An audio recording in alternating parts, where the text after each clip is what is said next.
Hello everyone, welcome to yet another session of PM Vritta's PMP Refresher Session. Today's topic will be a 1 hour crash course on project risk management. We will look at this knowledge area in complete detail within a 1 hour module. Before that, I would request you all to kindly subscribe to this channel PM Vritta, view the videos, like them, and share this good news with your friends so that they will also be benefiting from it. So, without much further ado, let's get into the topic project risk management, which is based on PMBOK version 6. Well, before we get into what risk management means, let us look at the definition of risk. The definition of risk according to PMBOK is something really interesting in the sense that each and every word of this definition carries a significant meaning. As I always like to say during my PMP trainings, if the participants, the exam candidates, they understood the meaning of every single word or phrase in this definition, they would have understood not just risk management according to PMBOK for their PMP examination, but also what risk really means, what it means to identify, challenge the risk, and then work on it in the real life and in real project management scenarios. The definition of risk, according to PMBOK edition 6, as given here, is that risk is an uncertain event or condition that, if it occurs, has a positive or negative impact or effect on a project's objectives. Can we write anything and everything as a risk? I have seen from my experience that people go or tend towards two different extremes when making a risk register. Either they write anything and everything in the risk register, it becomes too cluttered, where they're not able to identify what the real risks are, or they veer to the other extreme where not much information is listed in the risk register. I've also seen circumstances, scenarios where people have at least two versions of the risk register, one to the outside world that they show in every meeting with the customer or with the management or with other stakeholders, and another which is private to themselves where they write critical risks.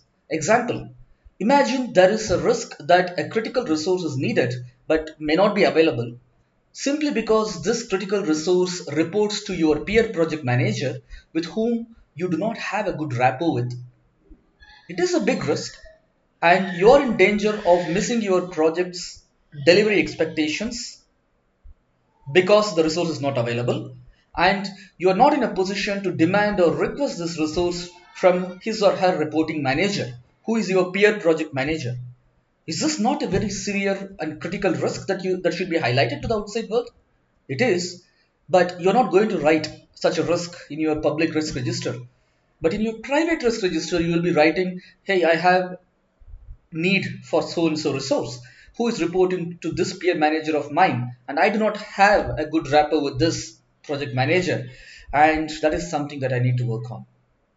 Imagine how great it would be if you could bring this risk outside without affecting or negatively impacting your relationship with this project manager, at the same time getting your work done.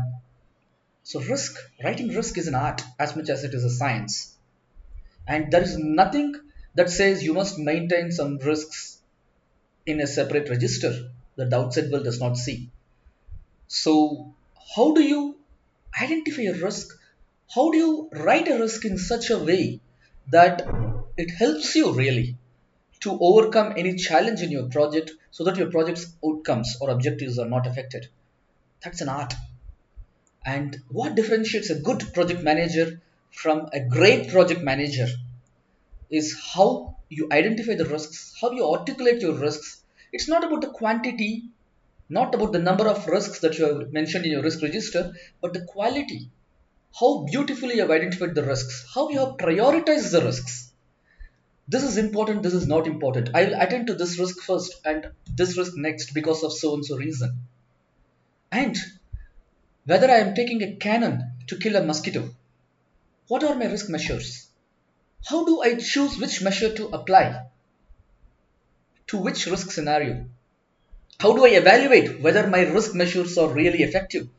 Has that risk been really mitigated? Has it reoccurred? Has it become worse?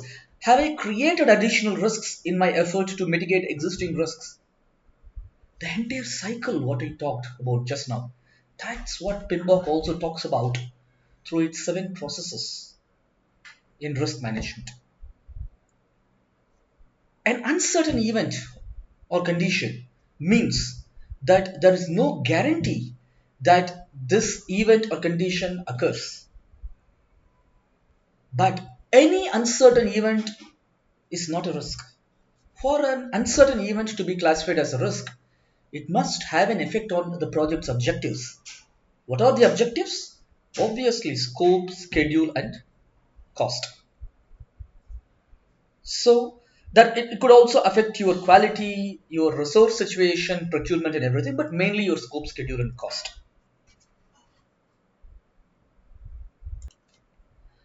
So we must be careful not to just mention too many risks, irrespective of whether or not they have an impact or an effect on the project's objectives. And also, a risk must occur. There are many events that may occur or may not occur. Simply listing every event, every uncertain event, just for the sake of filling up your risk register is not the right way to go about risk management. So, an uncertain event or condition must occur. If it occurs, then it has an impact on the project's objectives. That's a risk. And the impact or effect could be positive or negative. Yes, you heard me right. We have a tendency to only look at negative things as risks. That's the beauty. PMBOK clearly says risks could be positive or negative, like yin and yang, like you see here. Risk is not always a bad thing. Negative risk, yes, we always know that that's a threat. But positive risks, they are called opportunities. You should be careful and be prepared to address the positive risks or opportunities also. If you're not leveraging the opportunities that are in front of you, very soon they may become negative risks or threats. Failing to leverage an existing opportunity or a positive risk is as bad as not addressing or mitigating a negative risk, which is called a threat. As Oxford Dictionary says, a risk is any situation that involves exposure to danger. And most of the time, risk is just the fear of the unknown. You don't have to fear the unknown. You don't have to fear a risk. So let's just look at what PMBOK talks about the entire risk management cycle. If you see, risk management is that process or knowledge area rather that has the highest number of processes, 7 processes it has. It's one indication of how serious risk management is as considered by PMBOK. What is the entire knowledge of risk, the knowledge area of risk management? What does it deal with? First of all, you have to plan how you will conduct risk management knowledge area. What does conducting mean here? Basically, the first step in managing risks is to identify through some structured mechanism, identify through various sources, using various tools and techniques from various sources in a very structured and professional manner to identify what the risks are, then to prioritize these risks. Which risk I will handle first? Which next? Will I really handle the risk? Will I ignore it? Where the risk is in the pecking order. This is another thing that you will do by prioritizing the risks. You will do it qualitatively or quantitatively. You will see it. Once you have prioritized the risks, you will identify responses for each situation, how to handle that. And once you have defined the responses, you will go about implementing these responses, and then you will do monitoring and controlling where you will look at the project's performance and compare that with the plan. You will look at the risks and the planned responses and see whether the risk has become worse or better? Has the risk been retired? How effective your responses have been? And take measures to address, to tailor your response, to the risks. So this is the entire cycle of risk management. So first step in risk management is do not fear the risk. Accept the risk, then only you can manage it and then conquer it. And this is a cycle. So these seven processes, five of which are in planning, and then one each in executing and monitoring and controlling. Together, they run the entire gamut of risk management as a knowledge area in PMBOK. Very briefly, to look at what these processes are. In planning, you create a risk management plan that clearly tells you how you will run this entire knowledge area of risk management, starting with identifying the risks, prioritizing them based on qualitative and then quantitative analysis, then planning for which risk scenario, which response you will define and which response you will implement, then go about implementing this and then looking at the effectiveness of these responses and redefining your strategy, correcting your course. This is the entire cycle of risk management. So, some additional concepts before going into details for each of these processes. It's obvious that when a risk is unmanaged, it leads to danger. Risk exposure tells you how much leverage the organization has or how much the organization is prepared, to what extent the organization is prepared to bear the risks. For some organizations, for example, a delay or a cost of $10,000 may be too huge. For some organizations, even $500,000 is not a big amount. A project that runs for 10 years, a delay of 1 or 2 months may be nothing. A project that runs only for 6 months, even a 3 week delay may be huge. How much are you willing to expose yourself and your project to risk? That's very important. Some risks can be attached to individual events, but outside the individual tasks or activities in the project, there could also be risks that affect the project overall. Things, for example, that may arise from the environment. If the market scenario changed, for example, your competitor is bringing out a new product in the market and suddenly your schedule has been pushed up. You have to now deliver the same thing within a shorter time. So this does not arise from within the project, it arises from outside the project. And variability risk and ambiguity risk. Every project has quite a lot of information that's not clear at the beginning. There are lots of ambiguities. Risks may arise from that. Or the information may change often. This is variability. And the risks may be at portfolio level, program level, or project level. And you will be tailoring your basic processes as seen in PMBOK according to various factors. How big your project is, what is the schedule, what is the budget of your project, what is the complexity, how many dependencies, how many communication networks are there in your project, how serious or important is your project strategically to your organization, whether you are following traditional development approach or agile approach. And in agile environments, by definition, it is volatile, uncertain, complex, and ambiguous. How are you going to manage the fluid, dynamic, highly changing, often changing environment, the requirements? How are you ensuring the information, the changing information is always kept up to date and the team is kept up to date with respect to the information or the requirements that they have to satisfy? How frequently you are going to review the work products that are ever getting incremented? And within the same team, people with different skill sets are working, cross-functional teams. And for each iteration, the risks may be same or different. So for each iteration, we have to do risk management cycle completely new. And most important, this applies not only to agile environments, even to traditional environments. The requirements and so the risk management document should be a live document. You cannot say, I have done my initial risk management plan, I have identified my initial set of risks, I have done my job, done and dusted. Once in a while, I will dust the risk management book or the risk tracker and look at it. Sorry, it doesn't work that way. You have to Be proactive. As a good project manager, proactively going and looking for newer and newer sources of risk, how the risk has matured proactively and as often as possible. It could be through dedicated risk management meetings, or it could be as one agenda in a weekly status meeting, or as often as needed. Not because someone tells you to do it, but because you have to do it, you need to do it. So, this is the risk management mindset. Risk is a mindset, just like quality and safety are. Risk is also a mindset. So, plan risk management. In this session, by the way, we will not look at every single tool and technique.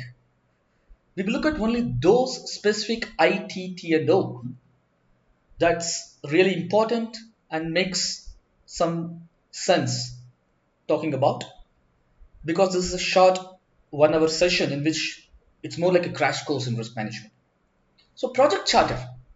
Why is project charter important when planning for risks? Because the project charter contains the high level information needed, high level budget, high level schedule. It tells you who the high level stakeholders are. It also contains a list of high level risks. So it's obvious why the project charter is an input. Then all the components of your or the subsidiary plans of your project management plan. You're going to make the first version of all the project management plans more or less around the same time. So there'll be quite a lot of information available from the other subsidiary plans that form part of the big project management plan. You must take information from all of them. Stakeholder register, who talks to whom? Who are the key people in the project? So now that you already built it during your initiating phase as part of your identify stakeholders process, you must be having the stakeholder register, which is a very important source to identify the risks and how to plan or address the risks. And you will use various tools and techniques. Stakeholder analysis. What are the different expectations and requirements from each stakeholder? What is the level of engagement that is expected? What is the current level of engagement? What is your strategy to elevate people from the current level to the desired level of engagement if needed? All these are important in stakeholder analysis, and you will use this to know how to identify risks. What are the sources you will attack to extract risks? How will you ferret out the risks? How you will plan the responses for them? How you will prioritize? And how you will track? How you will follow through on your risk responses? All these things together form part of your risk management plan. So, in a sense, the risk management plan contains, among others, what is your overall strategy to identify the risks, to implement or to define responses for them, to implement the responses for them, and finally to track these responses and their effectiveness. Who does what? A risk register is meaningless unless you also have information on who will handle the risk. What are the roles and responsibilities? How much money is there to spend on addressing these risks? How much time you have? What are the different categories? You will, just like resource breakdown structure, work breakdown structure, you also have the so-called risk breakdown structure, where in a very systematic hierarchical manner, you will break the sources of risks. Yeah, some are technical risks, political risks, management risks, internal or external risks, commercial risks like this, and then fine-tune them in a hierarchical fashion. So it is a very structured way of going out and seeking out and ferreting out the risks from different categories, different areas that exist. How much is the appetite of your organization and of the stakeholders? How much can they digest? To what extent they can digest or tolerate the risks? What high probability means? What high impact means? Does a delay of 10 months mean it is high impact? Is the severity high or is it low? What is the probability? How likely is that risk to occur? When will you call some risk as being of high probability or high impact? And when will you call a risk probability slash impact as green, yellow, red? This matrix, the PI, the probability versus impact matrix, you'll see. What format you will report, what you will report, which of the risks you will show to whom. To a customer, to your management, to your other stakeholders, to yourself? What are the different characteristics of the risk that you will show? Will you show them the budget associated with mitigating this risk? Will you show the people who are addressing this risk? What exactly will you show? In what format you will report? In which reports you will include the risk information? And how will you track them? Among other things, these are some high-level information that you will see in any risk management plan. PI matrix, as you see here, it basically defines what is high probability, what is low probability, and for example, a probability of very high may mean any delay greater than 6 months, any cost overrun or any cost needed to impact this risk by more than $5 million, for example. And when you multiply the probability and impact, you get what we call as the RPN, risk priority number. Based on this risk priority number, you will classify risks in green, yellow, or red, sometimes orange also, these categories. And accordingly, you will define responses or the seriousness of the responses. Believe me, probability and impact with the same value does not mean that the product will be treated in the same manner. A risk that has a high probability but low impact will not be treated in the same way as another risk that has a high impact but low probability, even if the probability times impact, the RPN, is the same.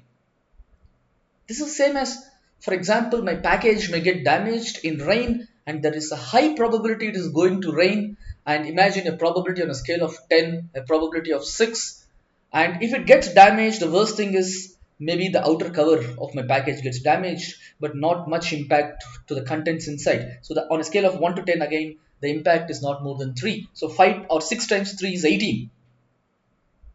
Imagine another scenario where there is a probability that your gas cylinder may explode.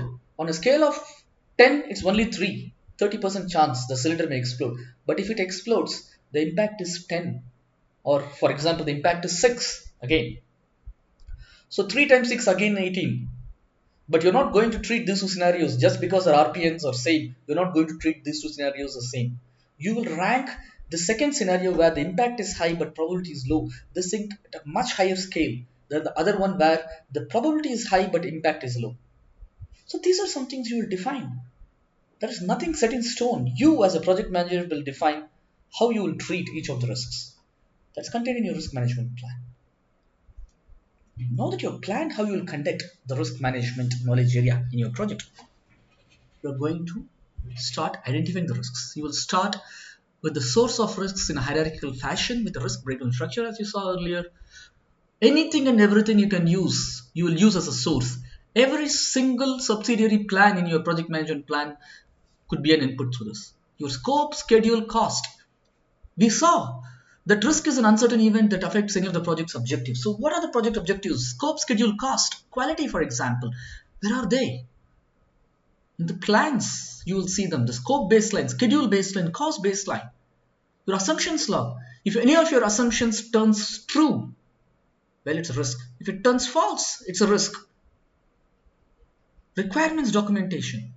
Obvious, stakeholder register, your contracts, your agreements. Basically, every single thing is a source of identifying risks. You will use these sources and then put on it some tools and techniques. Obviously, brainstorming, checklist, prompt list. Prompt list means a list of points that will prompt you. Hey, have you looked into all the technical risks? Have you spoken to the previous project manager, or have you spoken to your peer project manager who is handling a similar project? Have you taken care of all the lab equipments? Have you taken care of the leave calendar of the associates, the team members, your project team members? Prompt list. It prompts you into looking into certain questions and certain scenarios that may lead to risks. Root cause analysis. Obviously, the same Ishikawa or fishbone diagram you used earlier in quality management, you will also use here. You can use here. SWOT analysis, constraints and assumptions analysis. Obvious.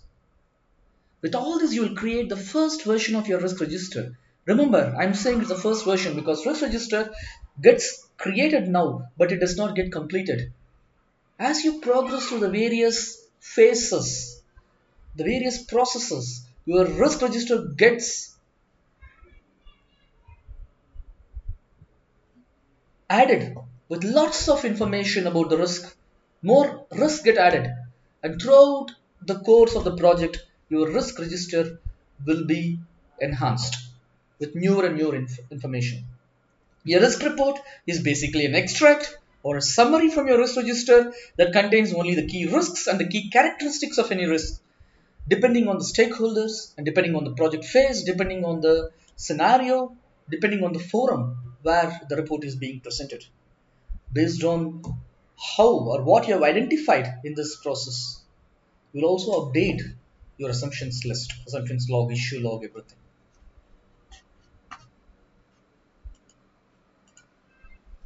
So these are some things. In addition, there will be many other things, but a risk register at the least should contain list of the identified risks. Who owns what? You'll be identifying some risks and then saying, hey, person A, this risk is yours. Please now identify responses to them. Please now prioritize this risk. The entire cycle of risk management for that particular risk can be handed over to a person, a potential risk owner. What could potential responses? A high level. At this stage, you can mention some high level information. Pestle, some source of risks: political, economic, social, technological, legal, environmental.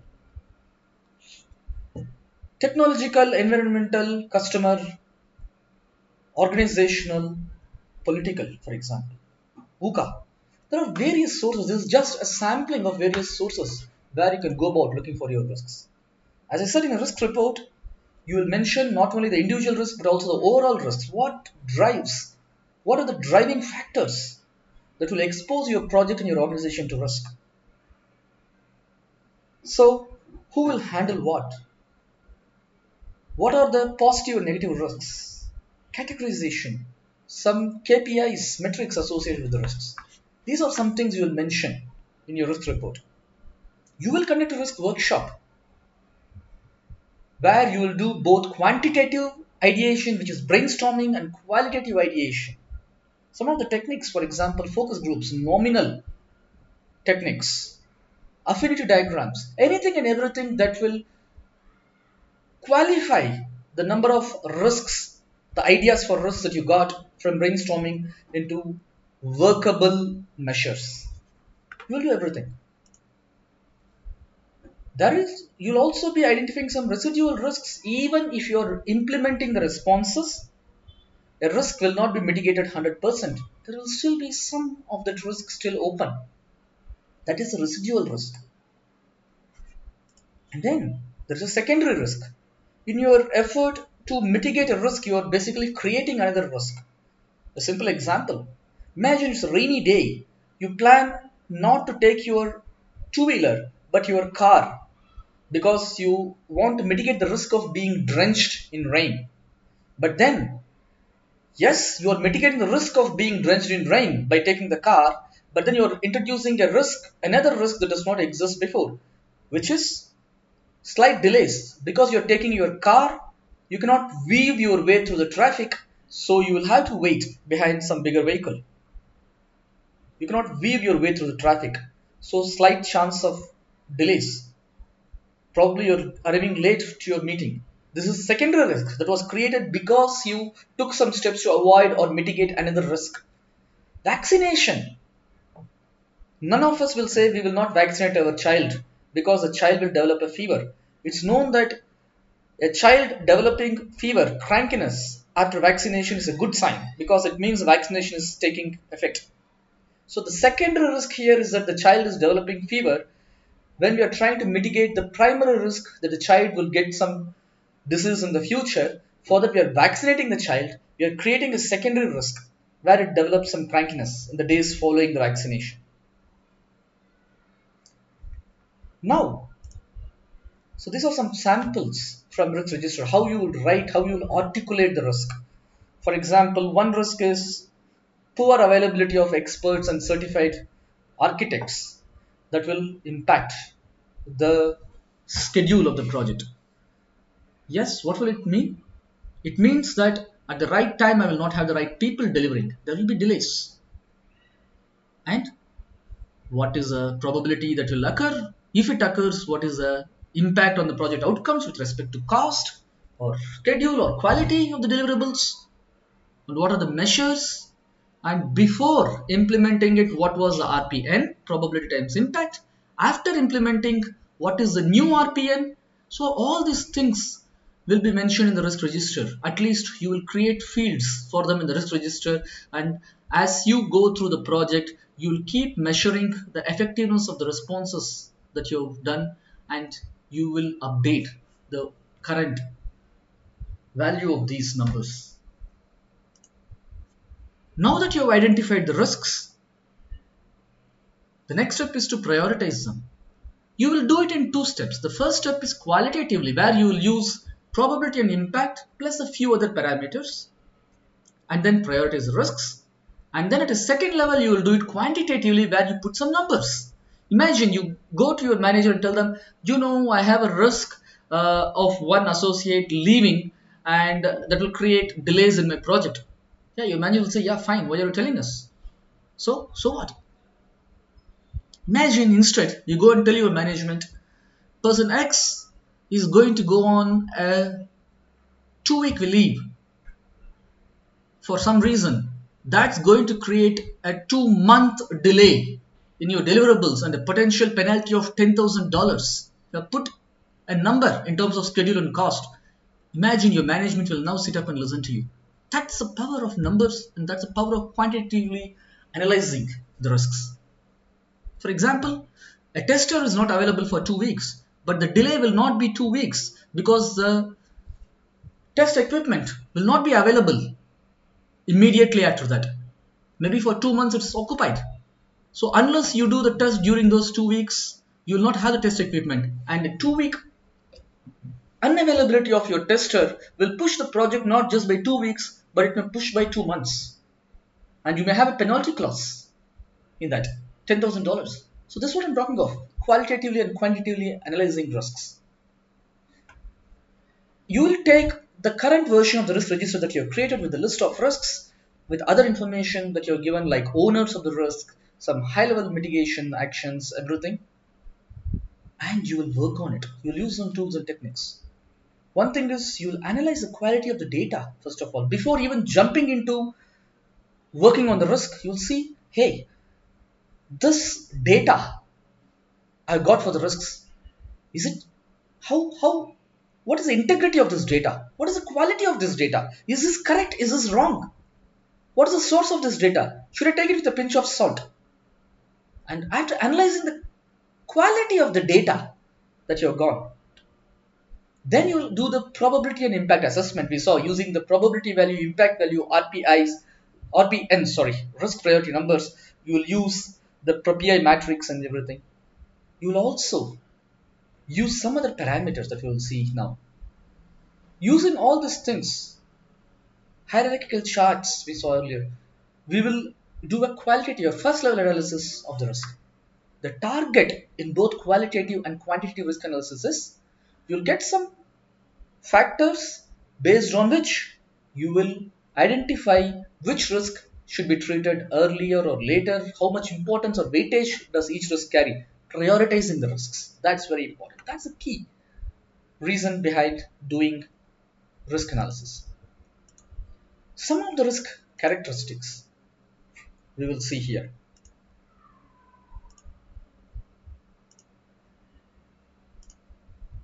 Urgency.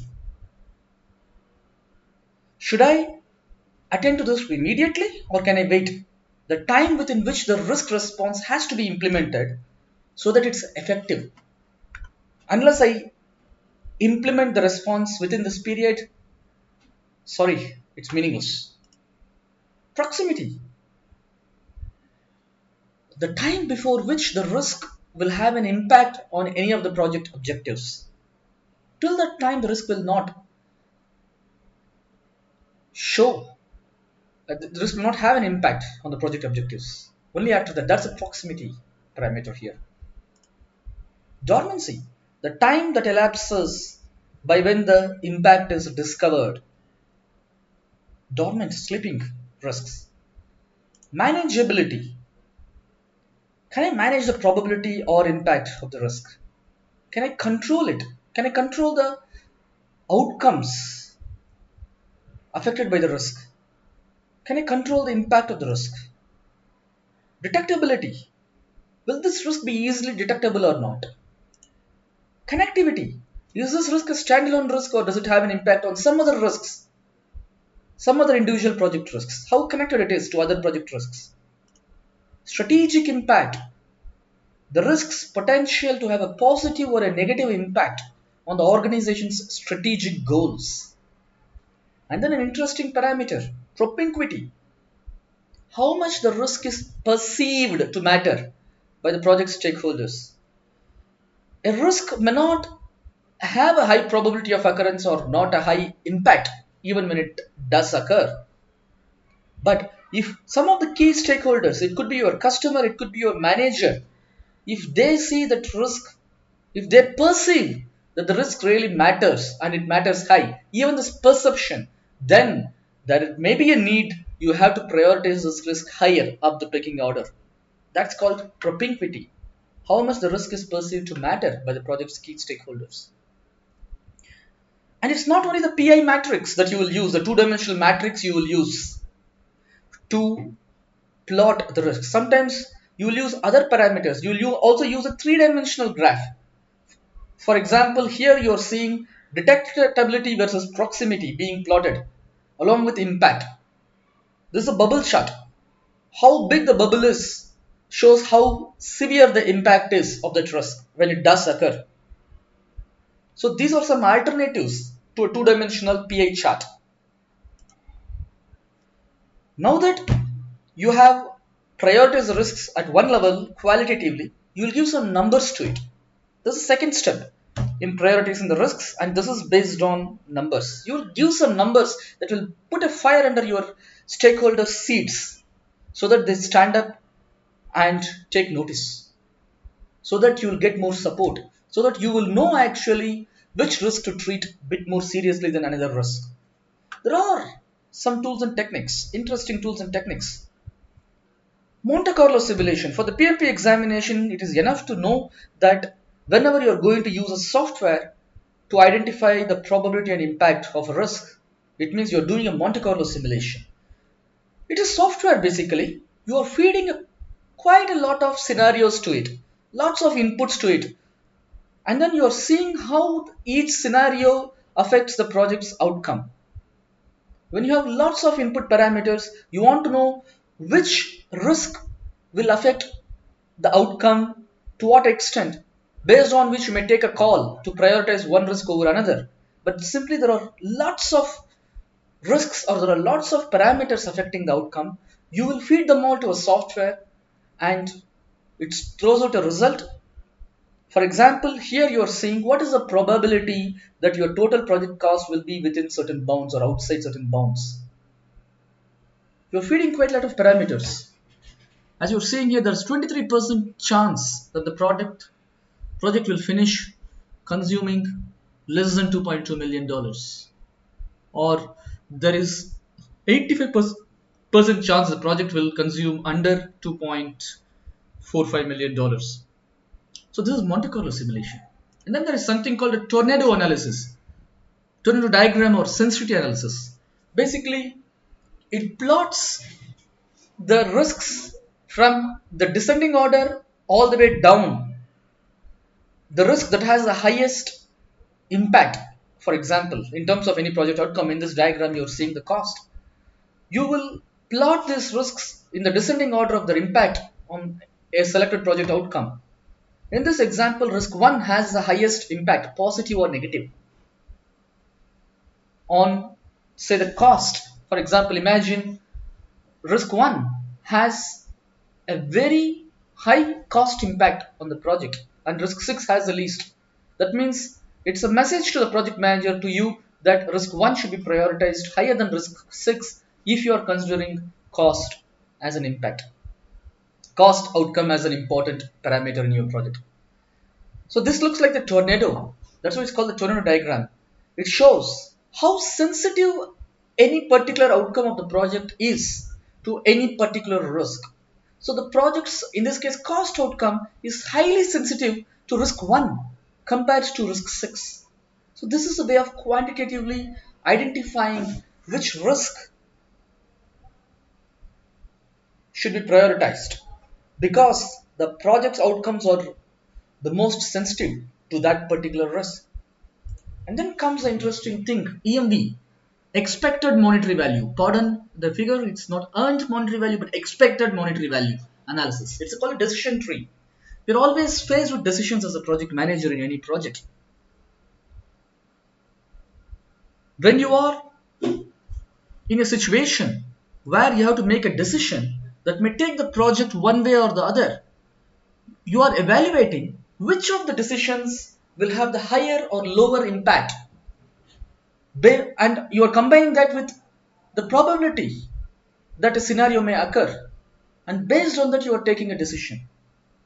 Or if you already have a couple of scenarios, you are evaluating based on the probability of that scenario occurring and the impact or severity in terms of time or budget, for example, if that scenario does occur. And based on this, you are evaluating whether you would be taking a call to do A or to do B, or whether you will treat A as more important and you will prioritize that or B. So this is a decision tree. You will give a positive value to opportunities, that's positive risks, and you will give a negative value to threats or negative risks. You will multiply this probability and impact, and wherever there's a positive risk or opportunity you will add it, wherever there's a threat or a negative risk you will subtract it, and that value, adding the product of probability and impact if it is an opportunity, or subtracting the product of probability and impact if it is a negative risk, if it's a threat. This is called the expected monetary value. In exam, you will get scenarios or get questions where you will be given a scenario with probabilities and impacts. You have to say which scenario or what is the EMV. You simply multiply them and add if it is an opportunity. You subtract if it is a threat. The overall value, the sum, is the EMV. So as you go along this decision tree by adding up the expected monetary values, adding an opportunity, subtracting a threat, you arrive at the beginning. So you find out what is the EMV of one risk against that of another risk, and the one with the higher expected monetary value, you will choose to prioritize that over the other one with a lower expected monetary value. We will close this particular topic of expected monetary value with a question to ponder. Please take a pen and paper. You can do it offline. This is just a question because that will talk to you, that will tell you a lot about risk mindset. Here is a scenario. Imagine you are an entrepreneur and I am a venture capitalist. I come and tell you I want to invest in your company, but then I want to see your style of management, your leadership philosophy. So I give you a test. I give you a couple of options. I want you to play a game of chance, which if you play and you win, I will be giving you $20,000. That's my investment. But if you play and lose, you have to pay me back $5,000. But you also have the option of not playing the game and walk away with $10,000. So I tell you, will you choose not to play the game and walk away with $10,000? Or you want to take a chance of winning $20,000 by playing the game, where there is an equal chance that you may also lose and you will be paying me $5,000. You'll be losing $5,000. The probability of winning and losing may be the same, like in head or tail when you're tossing a coin. It could be 60-40, it could be 90-10, it could be 40-60, it could be anything. So you will be calculating the EMV, probability multiplied by impact, then adding for the profit, subtracting for the loss, and then you will be making a call. Is my EMV of playing the game higher or lower compared to the $10,000 that I'll get if I choose not to play the game at all? But then Please remember, as a project manager, you are not just crunching numbers. Your EMV may say, if I play the game, I have a higher EMV and compared to when I don't play the game. That doesn't mean you have to take the chance. It all depends on how much appetite you or your organization has for risk. Some people, even if they see a higher EMV for playing the game, they will not choose to take that risk because they say, yeah, my EMV, say, imagine 50% chance of winning. So 50 times or zero point 0.5 times 20,000 is 10,000, or say maybe there is a 70% chance of winning. So 70% of 20,000 winning is say $14,000. You subtract with 30% of 5,000, which is like 1,500. So 14,000 minus 1,500 is 12,500. So my expected monetary value if I play the game is $12,500 against the $10,000 I will get without even playing the game. Will I play the game? If my risk appetite is high, yes, I will play the game. If not, I will think, yeah, there is $12,500 is not a real number. It's just a EMV. There's either winning or losing. Either I win the game or lose it. If I win, I get $20,000, which is greater than $10,000, which is amazing. But there is a 30% chance I may lose. I will lose 5,000. So do I want to lose $5,000 when I can easily walk away with 10,000? If you don't have a high risk appetite, you will walk away. So many times organizations use EMV not just to make black and white decisions. EMV is just an indicator. If the EMV is very poor for an option compared to some other option, it's an indicator, do not take this option. If an EMV is negative, it's an indicator, don't take that. But if your risk appetite is high, you will choose to take an option that has a lower EMV or sometimes even a negative EMV. It's just an indication how strong your probability of success is when you are taking an option compared to another option. So this is tied up very much with risk appetite, risk tolerance also. I'm okay with losing say $3,000 but not more. So if my EMV is not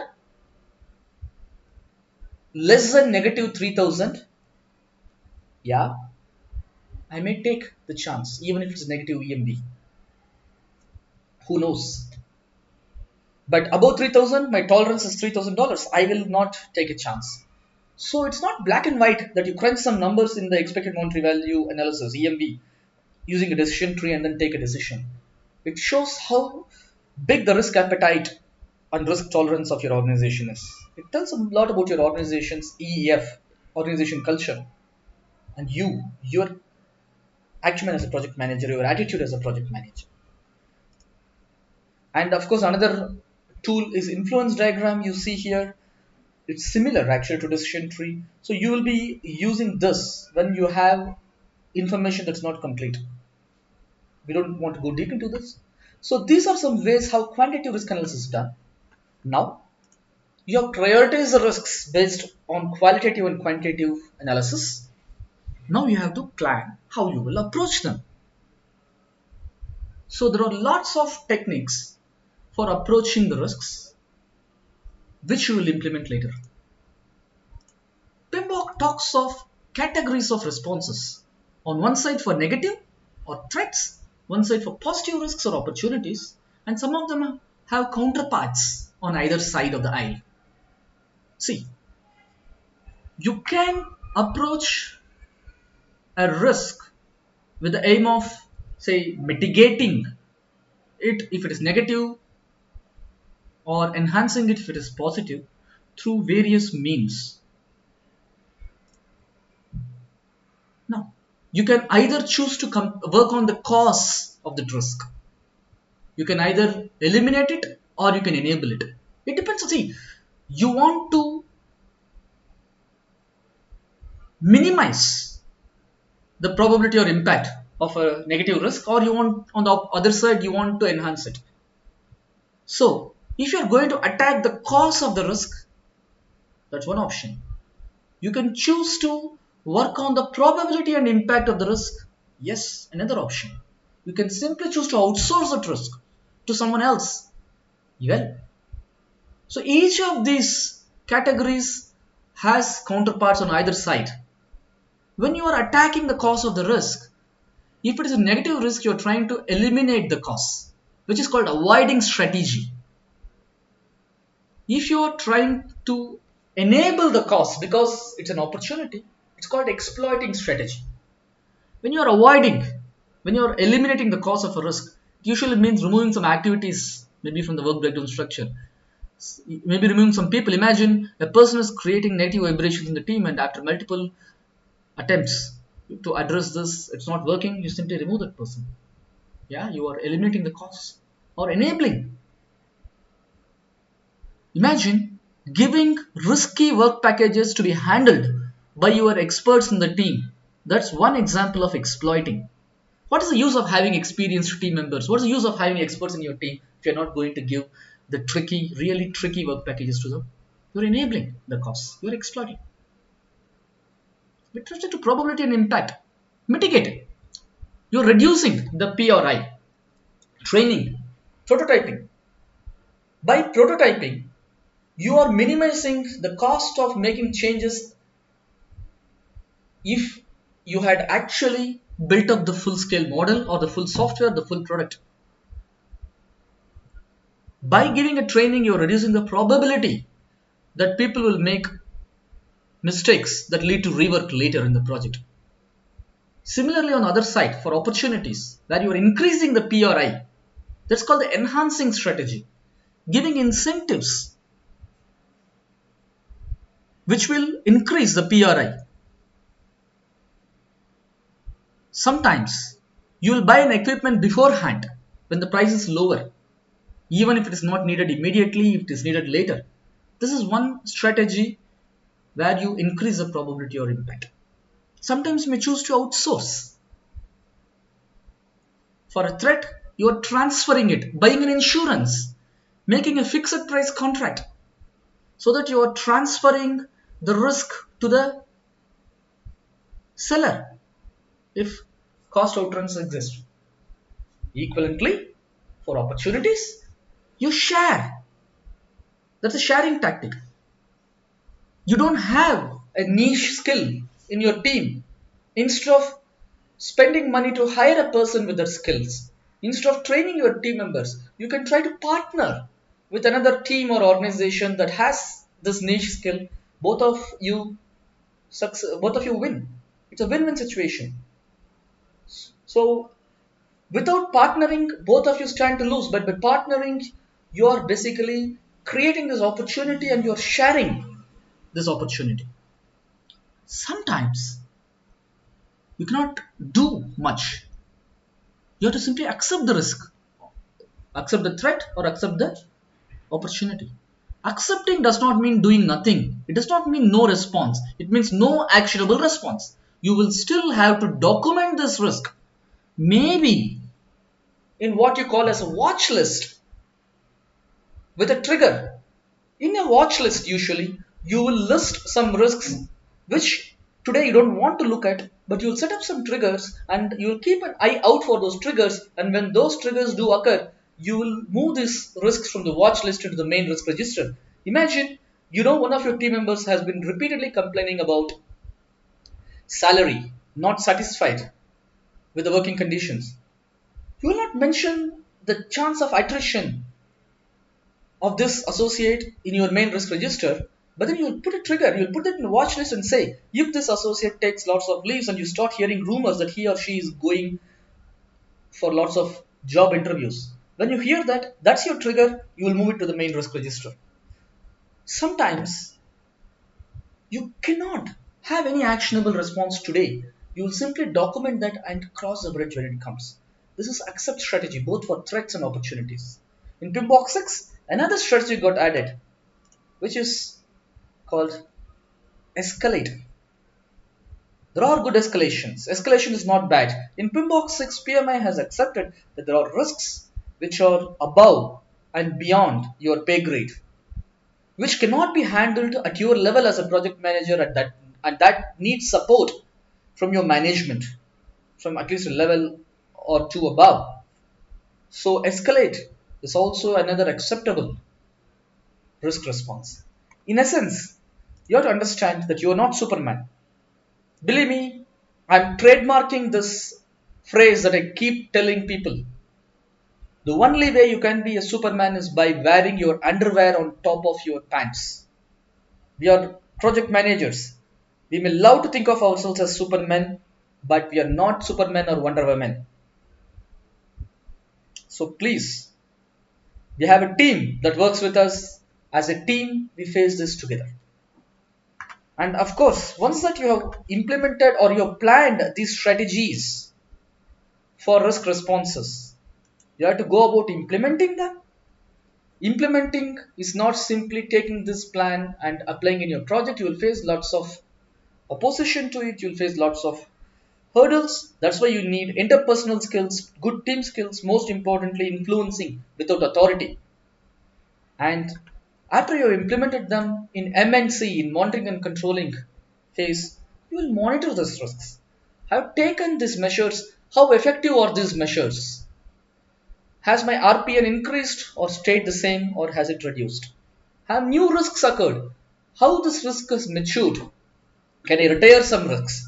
Should I be adding new risks? So you will be tracking the project's performance, and if there are deviations between the expectation and the actual performance of the project, why? How I can make my risk response strategy better. All these things you'll be doing as part of monitor risks process. So dear friends, this is risk management in a nutshell, the entire knowledge area of risk management. I thank you for your attention, for your time. Please view this video, share the information with your friends, like it, comment on it, and most importantly, please subscribe to this channel PM Vritta to support us. I wish you all the best for the PMP examination and also for a great and amazing and interesting career in project management. A good project manager is someone who is also a very good manager of risks. Thank you very much. All the best.